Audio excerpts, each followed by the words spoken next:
بسم اللہ الرحمن الرحیم۔ آواز اور تصویر کی دنیا کے دوستو السلام علیکم۔ ناظرین، بڑی جو سرپرائزنگ سٹوریز ہیں ان پہ آج کل کام ہو رہا ہے۔ عمران خان کو اس سسٹم سے باہر کرنے کے لیے، اس انتخابی عمل سے باہر کرنے کے لیے، کیونکہ میدان میں مقابلہ نہیں کیا جا رہا اور نہ یہ کر سکتے ہیں، اسی لیے اس کو سسٹم سے باہر کرنے کے لیے ایسی سرپرائزنگ تھیوریز سامنے لے کے آ رہے ہیں کہ جو اگر ان پہ عمل ہو جائے تو ان کی کنٹرول سے کام باہر ہو جائے گا۔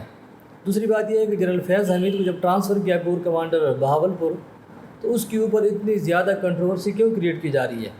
سب سے پہلی بات یہ ہے کہ عمران خان کے خلاف جو تھیوریاں چل رہی ہے اس کے مطابق ان کو اس سسٹم سے باہر کرنے کی کوشش کر رہے ہیں، کیونکہ ان سب کو پتہ چل گیا پنجاب کا جو ضمنی الیکشن ہے اس کے بعد پہلے تو یہ اپنے تھیوریاں کریٹ کر رہے تھے کہ عمران خان کا جو سپورٹر ہے وہ 15 سال سے کم ہے، پھر کبھی کہہ رہے تھے کہ یہ سوشل میڈیا کی حد تک ہے، یہ ووٹ ڈالنے نہیں آئے گا، یہ مقبولیت جو ہے یہ صرف سکرین پہ نظر آ رہی ہے۔ لیکن پنجاب کا جو ضمنی الیکشن ہوا اس میں ان سب کو اپنا جو بھیانک چہرہ ہے وہ نظر آ گیا، اور اس کو نظر آنے کے بعد ان کو احساس ہوا کہ ہم کیا کر بیٹھے ہیں۔ اسی حوالے سے جو ان کے صحافیہ لائق مائنڈڈ جو بابے بیٹھے ہوتے ہیں وہ یہی چیزیں ان کو پڑھاتے ہیں۔ کل آپ نے دیکھا ہوگا جاوید چودھری صاحب نے ایک بڑی مضحکہ خیز تھیوری پیش کی کہ 1500 روپے میں ایک ٹویٹ کیا جاتا ہے، اسی حوالے سے ٹرینڈ کریٹ کیے جاتے ہیں۔ اگر تحریک انصاف 1500 روپے میں ایسے ٹرینڈ کریٹ کر کے اور انہیں مارکیٹ میں لا سکتی ہے اور پورے نظام کو نتھ ڈال سکتی ہے، تو باقی پارٹیوں کے پاس تو پوری پاور ہے۔ نون لیگ کے پاس مرکز کی حکومت ہے، پیپل پارٹی کے پاس سندھ کی حکومت ہے، اور یہ تو پرانی گاہک سیاستدان ہیں، یہ کیوں نہیں اس چیز کو کاؤنٹر کر سکتے؟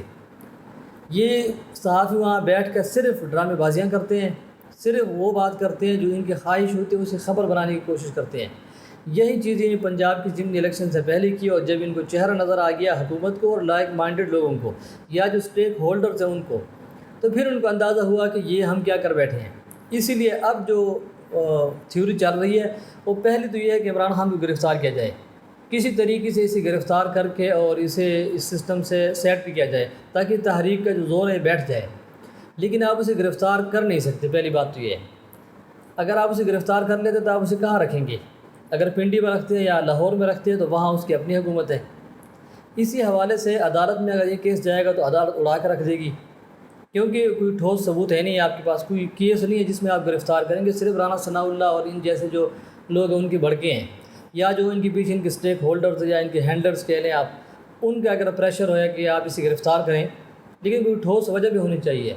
دوسری تھیوری یہ چل رہی ہے کہ اس کو نااہل کروا کے اور قبل از وقت الیکشن کا اعلان کر کے اور اس کو بالکل اپنے معاملات میں، کیسز میں، پیشی میں الجھا کے اور الیکشن کروا کے اور اس کو ہروا دیا جائے۔ لیکن ایسے آپ کیسے کریں گے؟ اگر آپ اسے نااہل کرواتے ہیں کسی بھی چھوٹے موٹے مقدمے میں تو یہ بات تو سپریم کورٹ جائے گی، وہاں آپ کو ثبوت دینے پڑیں گے، وہاں آپ کو سارے جو ایویڈنس ہے وہ پیش کرنے پڑیں گے، تو پھر آپ اڑ جائیں گے۔ لیکن یہ مصروف رکھ کے اس کو اور اس کو سسٹم سے باہر کرنے کی کوشش کر رہے ہیں، لیکن ایسا ہوگا نہیں۔ یا اگر آپ اسے گرفتار کر لیتے ہیں یا آپ اسے نااہل کروا دیتے ہیں، دونوں صورتوں میں اس کی جو پاپولیرٹی ہے وہ ڈبل ہو جائے گی، کیونکہ پہلے آپ یہ سارے بلنڈر مار کے دیکھ چکے ہیں۔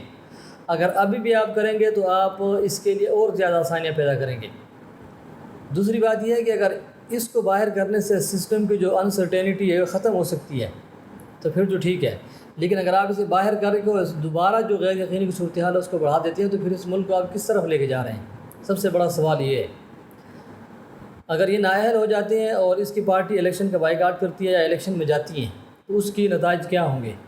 پنجاب حکومت ان کے پاس ہے، KPK حکومت ان کے پاس ہے، گلگت بلتستان، آزاد کشمیر 80% پہ تو آلریڈی وہ حکومت کر رہا ہے، پھر آپ اسے کیسے باہر کریں گے؟ بہرحال یہ تھیوریز چل رہی ہے، پیش کی جا رہی ہے، دیکھتے ہیں کہ ان کا آگے جو اینڈ رزلٹ ہے وہ کیا نکلتا ہے۔ دوسری بات یہ ہے کہ جنرل فیض حمید کو جب بھی کہیں ٹرانسفر کیا جاتا ہے تو اس کے اوپر بہت زیادہ جو ہے کنٹروورسی کریٹ کی جاتی ہے۔ جیسے کور کمانڈر کوئٹہ کو ابھی جو شہید ہوئے تھے جنرل سرفراز، اللہ انہیں غریق رحمت کرے، اس کے بعد جب کور کمانڈر کوئٹہ تعینات کیا آصف غفور صاحب کو، تو اس کے اوپر بہت زیادہ بیانات آئے اور ان کو بھی تحریک انصاف کے ساتھ جوڑا گیا کہ یہ تحریک انصاف کے لائق مائنڈڈ آدمی ہیں۔ اسی طرح فیض حمید کو بھی جوڑا جاتا ہے کہ یہ تحریک انصاف کے لائک مائنڈڈ ہے۔ اسی حوالے سے نون لیگ یا جو ان کا لائک مائنڈڈ میڈیا ہے وہ اسی حوالے سے پروپیگنڈا کر رہا ہے کل سے، جبکہ کہا یہ جا رہا ہے، جو ذرائع کے حوالے سے خبریں آ رہی ہیں کہ یہ معمول کے تبادلے ہیں۔ لیکن آپ ان چیزوں کو بھی دیکھیں کہ جیسے افغانستان میں TTP کا سربراہ جو ہے اس کو مار دیا گیا، پھر وزیرستان میں بھی ایک خودکش حملہ ہوا ہے، اس کے بعد سوات کے اندر بھی کل کی خبریں آ رہی ہیں کہ اس طرح کے جو معاملات خراب ہے، وہاں پہ کوئی پولیس والے بھی اغوا ہوئے۔ ان تمام چیزوں کو اگر آپ جوڑیں تو یہ صرف ایک معمول کی تعیناتی نہیں رہ جاتی، ان کو آپ دونوں حوالے سے دیکھ سکتے ہیں۔ لیکن بہرحال دیکھتے ہیں، اللہ بہتر کرے ہمارے اس ملک کے لیے، جو بھی بہتر ہو۔ اجازت دیجیے اگلی ویڈیو تک، اللہ حافظ۔